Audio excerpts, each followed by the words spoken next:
バカモン。敵の言葉を信じて戦意喪失だ。申し訳ありません。うろたえるな。生きることを諦めるな。引き続き私の背中を任せる。精進しろ。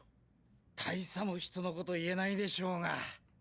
司令官がのこのこ出てきしまって。うるさいな。なぜ奴らは我々を殺しに来ない？なんでだ。なんで炎の野郎を生かして返した。あいつはラストを焼き殺したんだぞ。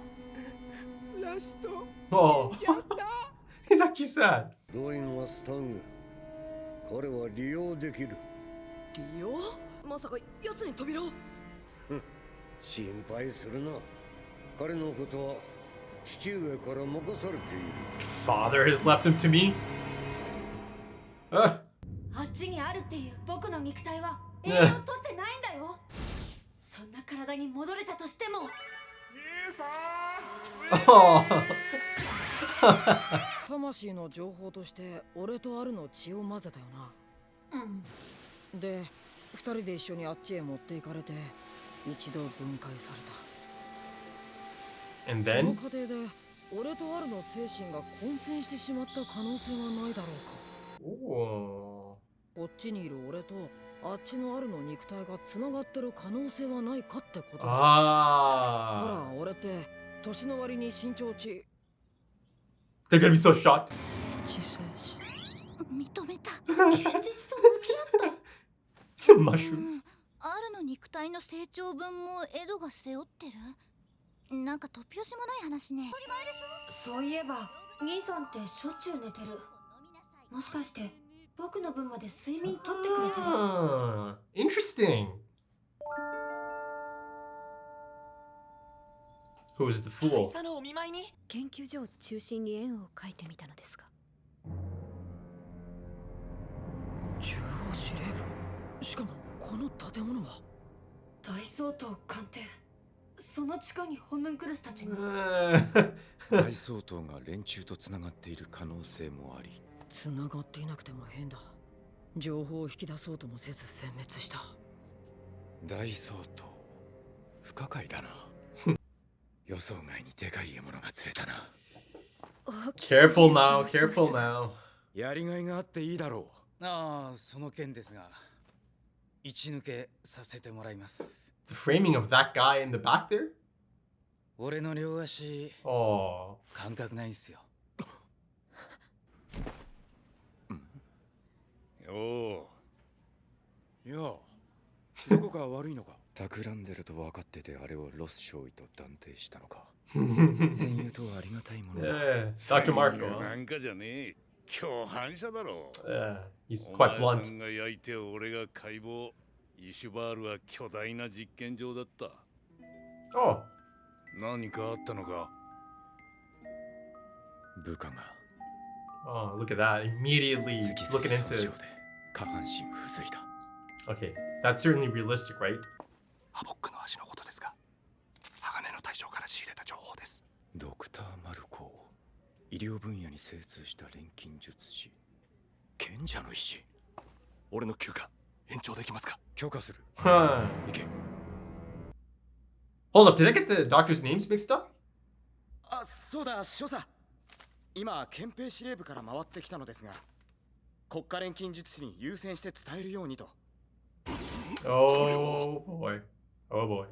Is Bradley putting something into motion now? 俺のことを貴重な人柱だから死なれちゃ困るって言ってた。僕も言われた。扉を開けたから人柱になれるって。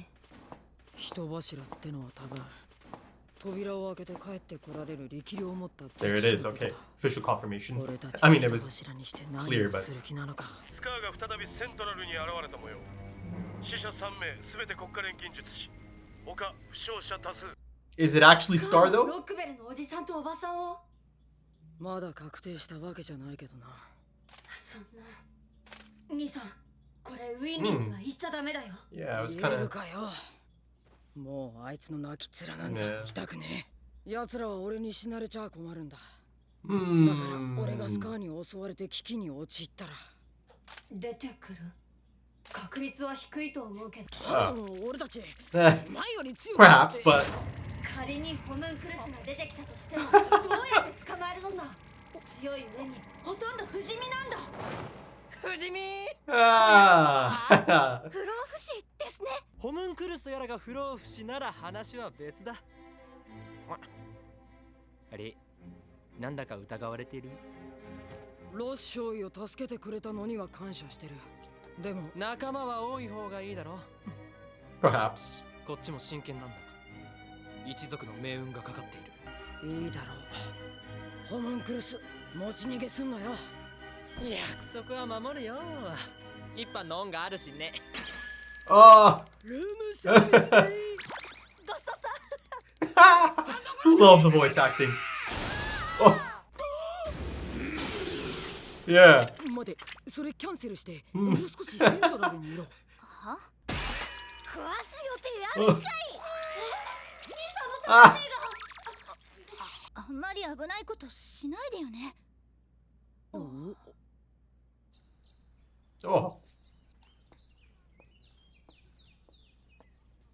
ドクターいらっしゃらない Yeah.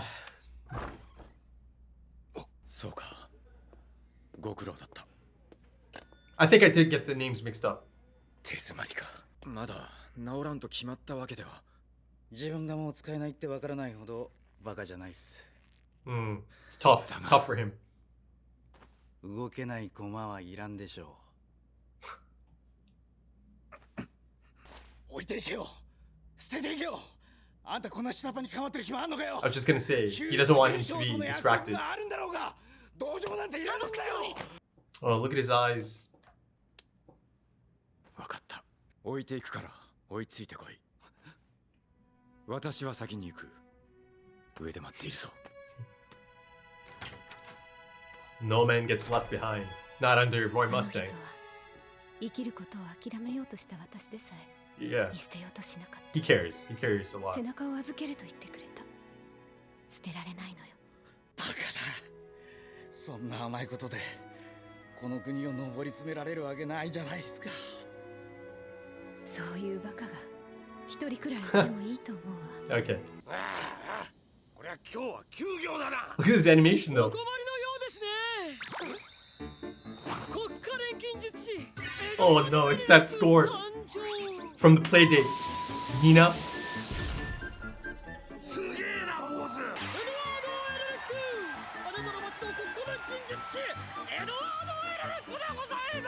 Really putting himself out there.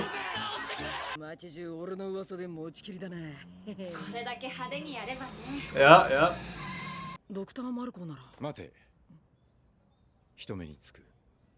乗りたまえ。やっぱり降りたまえ。マルコさんが行方不明。Yeah, I got the names mixed up. 奴らにさらわれたのだろう。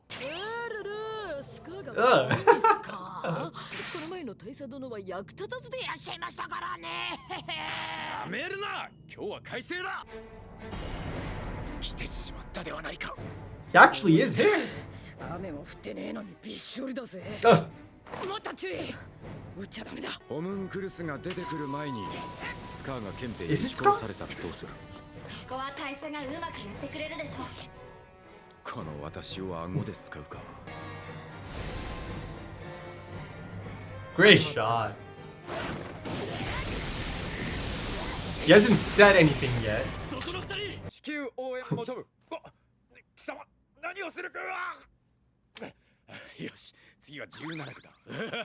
楽しくなってきたぞ。こちら。じゃあ3区のは何だ。ダグラス大佐、8区にも出ました。何。Ah. グロトニー。似合うよ。あのイシュバル。 Oh, okay, it is Scar.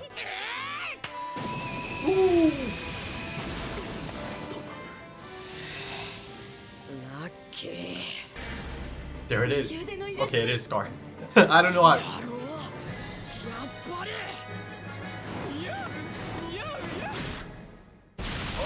Oh.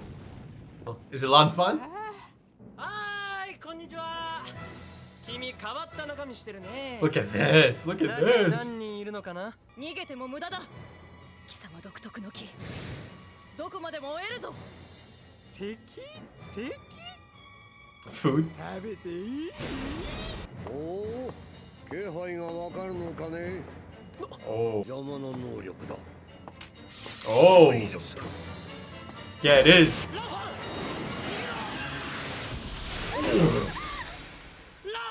Wow, the animation there though. Oh. Jeez. That snuck up on me. Okay, episode 21.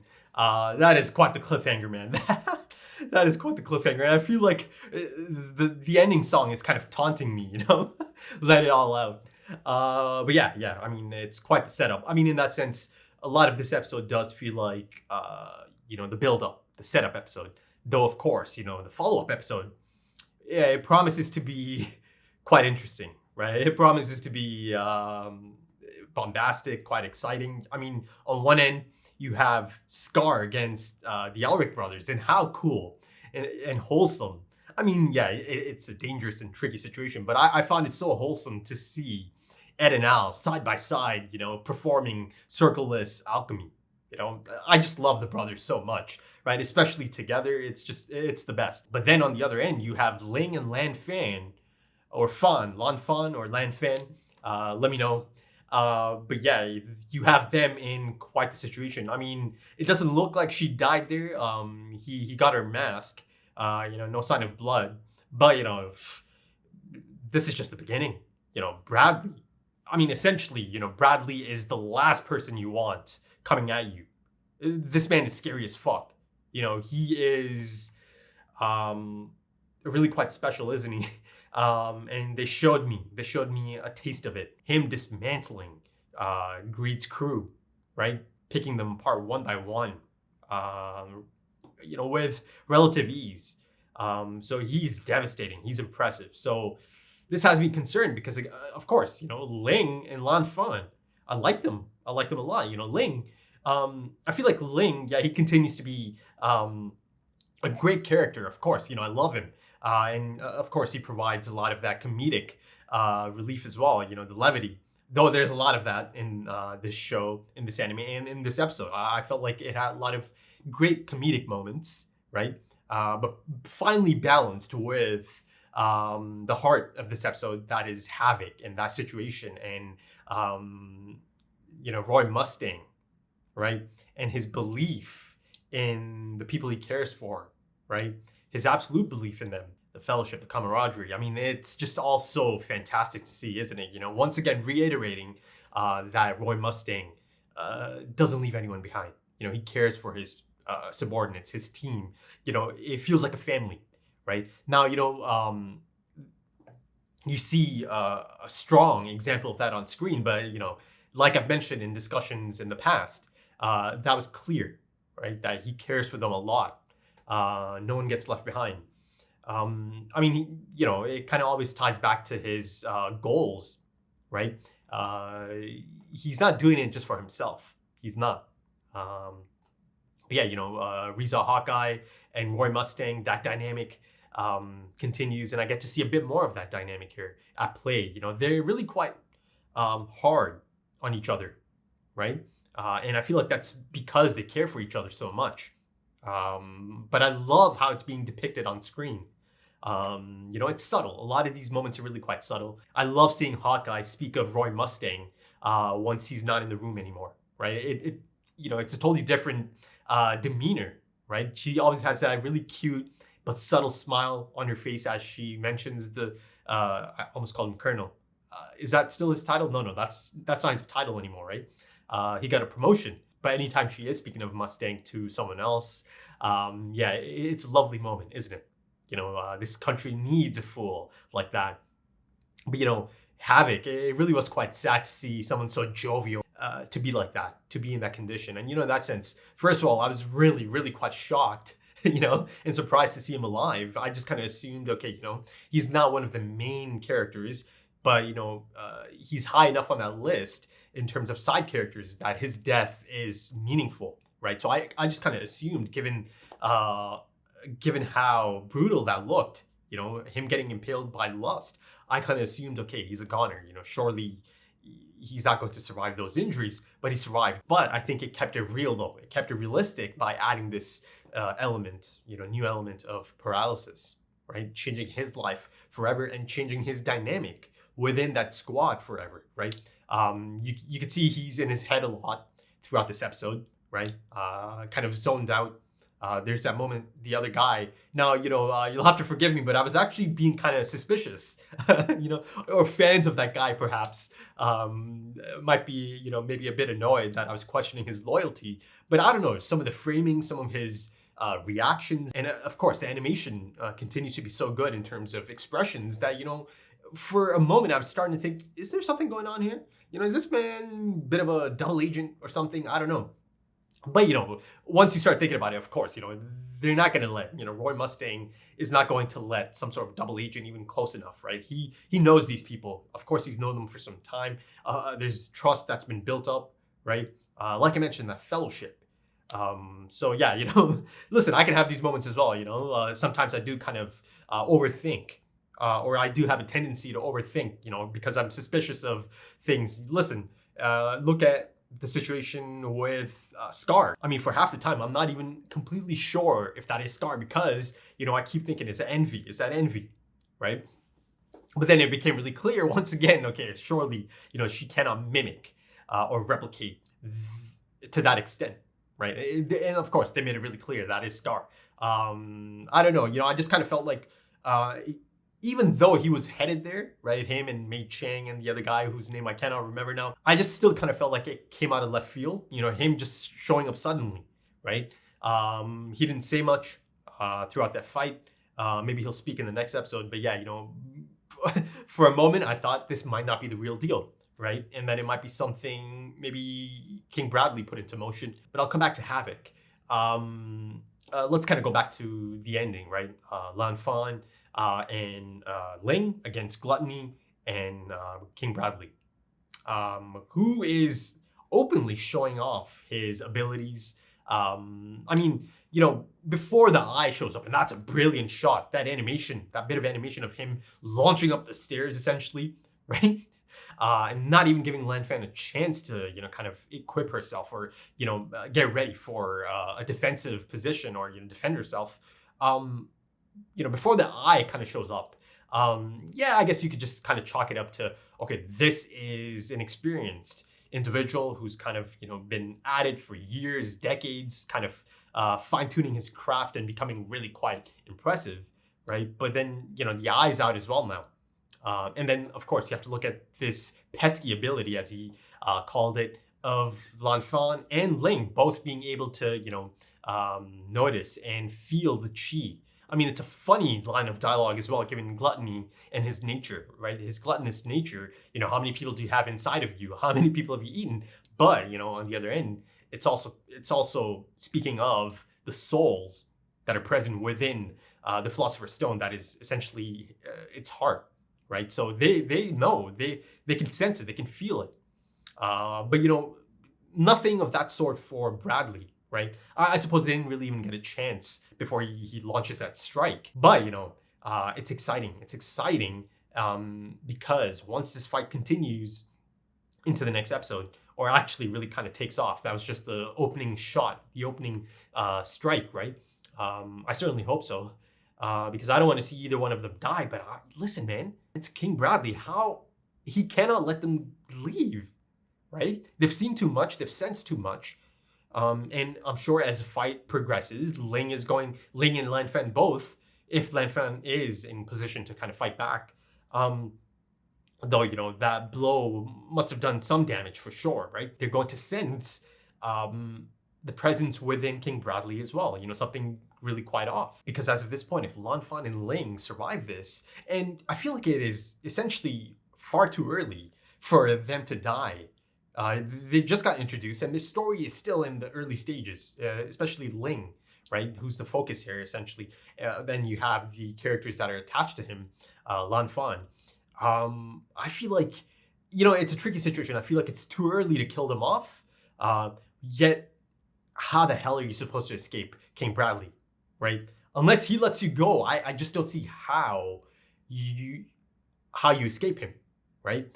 This, like I said earlier, this is not the person to go up against, right? Though, that being said, enter Ling. Now I get to see him in action, and I get to see the things he's, possibly capable of, right? So can he go toe-to-toe with King Bradley?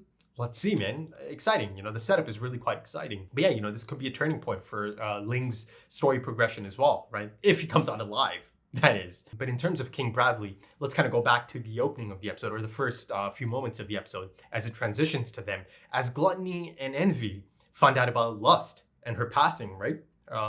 So yeah, essentially a confirmation that, yeah, she's gone. Though, of course, her death was kind of treated in that manner, that this is a big send-off for that type of character. So yeah, now it appears for sure that, okay, she's gone. You see it through their reactions, their human reactions, actually, right? And that was actually quite refreshing to see. So Envy is essentially after retribution because she's frustrated and angry, right? And then on the other end, Gluttony is really quite sad, really quite upset to lose Lust, who's clearly, as established up until this point, someone he does have a connection to, right? Or had a connection to or with. So yeah, it was really quite refreshing to see these types of reactions, these human reactions, come out of these sins, essentially. That they do have feelings, that they do care for their own, right?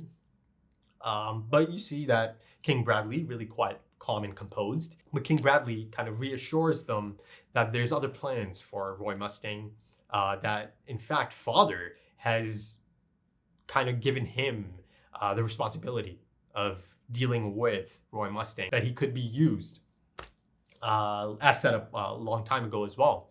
So yeah, interesting, Roy Mustang's role in all of this, his potential role in all of this. But, I feel like there's a bit of a misdirect right after that, and then it goes into the intro, as he mentions Father and, his responsibility of Roy Mustang, or, dealing with Roy Mustang. It transitions to, or it cuts to Hohenheim. And once again, his eyes are full of sadness. But as you know, my stance on that, I don't think it's the same person, same entity, Father and Hohenheim. But I feel like there's a bit of wordplay there, bit of misdirect there as well. But yeah, it's a great opening. It's a great lead into the intro. But as I'm on the topic of the sins and the late Lust, who does show up in Dr. Marco's residence, I just kind of assumed he's a goner. The moment she showed up and the episode ended, I believe it kind of fades to black after that. But, Roy Mustang mentioning that, yeah, they might have abducted him. Yeah, that immediately makes me think, okay, maybe he is alive. Actually, there's a good chance he's alive because they can certainly use that man, because he certainly has quite a specific skill set, quite a unique skill set, an impressive one at that, even if it did bring a lot of death, a lot of regrets. And I did mix up the two doctors, I called Dr. Knox, Dr. Marco for the most part of that episode. But yeah, I've got to say, I love the inclusion of Dr. Knox. And it turns out, indeed, he did assist or kind of play along or misidentify that body as Maria Ross. Though it appears that he wasn't really told about it, or he wasn't explicitly in on it, but Roy Mustang kind of put his trust in him, essentially, right? Or he trusted that he'll figure it out, that this is not a normal human body that's been burned to a crisp, right? And as he mentioned, you see that it's taken a toll on him as well, right? Ishwal and their role in all of that. You burnt the bodies and I did the postmortem, right? So a lot of regrets there, and you see the effect and the toll it's taken on this doctor as well, right? Like I mentioned already a few times at this point, the ensemble cast, and then even beyond that ensemble cast, you have characters like Dr. Marco, Dr. Knox. Even they bring something to the story, right? Even they add something to the story as a whole. Their experiences, their personal stories, or their personal demons. So yeah, I love it. I love these types of characters. They might not be on screen for long, but they still play their role, right? These impact characters. But yeah, the moment he realized it was Roy Mustang's doing, then he knew something's up here. And then I guess he figured out, okay, clearly this is not a normal human body, right? It's just kind of like that dummy buildup of a body. But yeah, but there was no on-screen confirmation that he actually died. So a really good chance that Dr. Marco is still out there. But unfortunately, his skill set is clearly being put to use, perhaps, he's certainly being held hostage in that sense, if he's still alive, and if they did abduct him after all. So yeah, let's see how that develops. And the things they might have him do. But shifting the focus from the doctors to Roy Mustang, who once he finds out about Havoc's condition, his new permanent condition, you see he throws himself headfirst into learning much more about it, right? And you see that the toll it's taken on him as well. This whole fight they had, this whole encounter with Lust. But he's determined. He's immediately determined to get Havoc some help, possibly get him up and running. Though, of course, it's a tough task. He certainly sends the other guy out there the moment they find out about Dr. Marco and the things he might be capable of. Of course, our boy Ed tips them off about that. Though, yeah, unfortunately a dead end. But you see that immediately Havoc does not want to be that speed bump or that anchor, the weakest link, right? Something to be targeted. He does not want to slow them down one bit, right? He wants them to focus. He wants Roy Mustang to focus. There's actually a powerful moment as he has a bit of an emotional outburst, right? And he reminds him the promise that was made to Major Hughes, cut me loose. You gotta cut me loose. But of course, Roy Mustang, he knows Havoc is in for a tough time ahead, right? Especially because Havoc is, I'm not trying to say he's not skillful, but his skill set is really quite specific, right? He's a grunt, and he's an effective one. But once he's lost the use of his legs, it limits him quite a bit in terms of the next phase of his life, right? But Roy Mustang feels that he has a responsibility to him, that he has a responsibility to all of his people, the people of his squad, right? Again, feels like family. But I think one of the most fascinating things that came out of this episode is Ed's hypothesis. Listen, I've got to say, I think it's got legs. I think he might be onto something, right? And of course, that's how you approach it. He's been thinking of this possibility. He puts his hypothesis out there. Now you kind of pursue that, right? Until you run into dead end, and then you kind of scratch that off. But yeah, I thought it was really quite fascinating and interesting. And the fact that Ed's the one bringing this up, and he is one of the major protagonists of this anime, there's a good chance it might actually end up being true as well, right? Or there could be something in there. This possibility of the souls being entangled, right? Or the wires. He called it the wires of their spirits kind of, tangling up. So Ed out here might have a connection to, Alphonse, forgot his name for a second, Al's body in there. And that he actually might be providing the sustenance for Ed's body, for Al's body as well, right? And then, of course, Al noted that, brother, Ed does seem to sleep a lot, quite a bit. So, you see in his mind, the gears are turning as well. He's hopeful. He's hoping maybe this is the reason, maybe Ed is kind of eating for the two of them, providing that sustenance, taking on the growing for Al's body as well. And, as Ed himself, had a bit of a mature moment, bit of a character growth moment as well, kind of linking or, possibly linking his stature, right? His own growth to that possibility that maybe it is having an effect on his own growth, right? That might be the reason. Now, of course, Ed's not going to be upset about that or anything, especially if he actually is providing the sustenance and the growing for his brother's lost body, right?